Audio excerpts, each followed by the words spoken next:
বিশ্ব আদিবাসী দিবস উপলক্ষে আজ ইন্ডিয়ান সেকুলার ফ্রন্টের অধিকার সমাবেশ সফল করুন। অংশগ্রহণ করেন 2023 কে বাতিল করে 2006 কে পূর্ণভাবে লাগু করতে হবে। ওয়াকফ সংশোধন আইন 2025 বাতিল করতে হবে।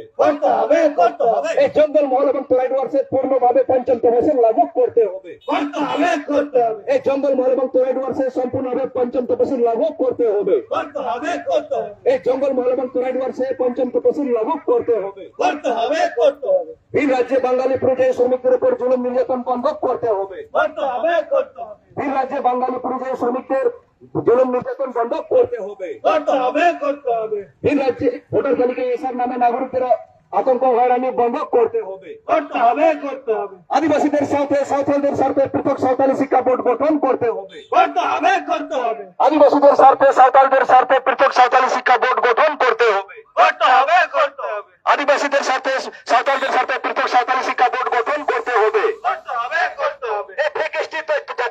জাতি চুরি দুর্নীতি বন্ধ হচ্ছে না স্যার, কেন শাসক তুমি জবাব দাও।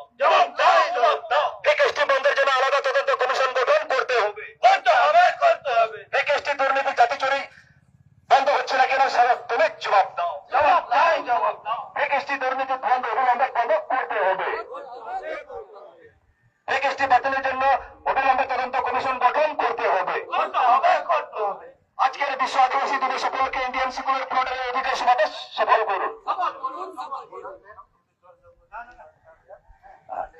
আজ বিশ্ব আদিবাসী দিবস 2025।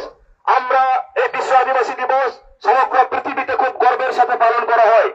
আজ আমরা ইন্ডিয়ান সেকুলারের পক্ষ থেকে আজকে এই পশ্চিম মেদিনীপুরের গোয়ালতরে এই আদিবাসী দিবস পালন করতে চলেছে।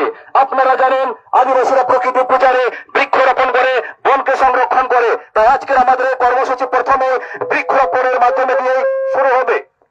এবং আজকের এই অনুষ্ঠানে আমাদের এখানে উপস্থিত আছেন ইন্ডিয়ান সেকুলার ফ্রন্টের চেয়ারম্যান এবং একমাত্র বিধায়ক নওশাদ সিদ্দিকী ভাইজান, তৎসহ রাজ্য নেতৃত্ব, রাজ্য সম্পাদক লক্ষ্মীকান্ত হাসদা এবং তৎসহ বিভিন্ন জায়গার বিভিন্ন কর্মীগণ।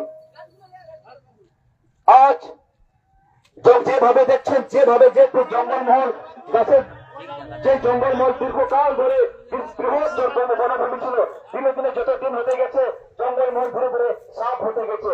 এইভাবে যদি চলতে থাকে আগামী দিন আমরা বারবার দেখেছি গ্লোবাল ওয়ার্মিং এবং বিভিন্ন কিছু আমরা প্রকৃতি ভাবে এখানে তার রূপ দেখতে পাবো। তাই আদিবাসীরা চাই এই প্রকৃতিকে রক্ষা করতে, তাই আমাদের আজকের কর্মসূচি শুরু হচ্ছে বৃক্ষরোপণের মাধ্যমে। এই বৃক্ষরোপণ কর্মসূচিতে আজকের এই অধিকার সমাবেশে উপস্থিত আছেন বিভিন্ন বাধার পরেও ইন্ডিয়ান